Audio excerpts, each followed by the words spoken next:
This may look like a plain, unassuming piece of parchment, but it's actually one of the most famous documents in the world.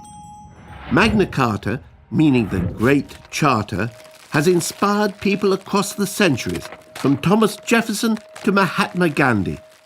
But why was the Charter originally created, and what does it actually say? Let us take you back to medieval England. It's the year 1215, and the ruler is King John. Many people believe that King John was one of the worst kings in history.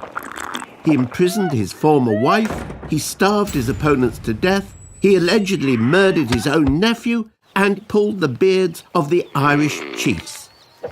King John had imposed heavy taxes on his barons in order to pay for his expensive foreign wars. If they refused to pay, he punished them severely or seized their property. The barons demanded that King John obey the law. When he refused, they captured London and John was forced to negotiate. The two sides met at Runnymede in June 1215. The result of the negotiations was written down by the king's clerks into the document we know as Magna Carta. Although most of the Charter's clauses dealt with medieval rights and customs, Magna Carta has become a powerful symbol of liberty around the world. The most famous clause, which is still part of the law today, for the first time gave all free men the right to justice and a fair trial. No man shall be arrested or imprisoned except by the judgment of their equals and by the law of the land. To no one will we sell. However, this clause was not as liberal as it sounds. The Charter only applied to free men. The vast majority of people in 1215 were unfree peasants who were ruled over by their landowners. And although Magna Carta was intended to create peace between King John and his rebellious barons, England was plunged into civil war after the Pope declared the Charter invalid.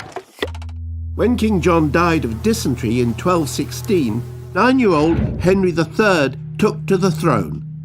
To keep the peace, Magna Carta was reissued several times during the 13th century, until it was finally made part of English law. Magna Carta has lived on for 800 years and is echoed in the United States Declaration of Independence and the Universal Declaration of Human Rights. Perhaps Magna Carta's most important legacy is that everyone, including our leaders, must obey the law. What started out as a document of specific complaints from a group of barons has turned into an international symbol of liberty, without which we might not have the rights we value so much today.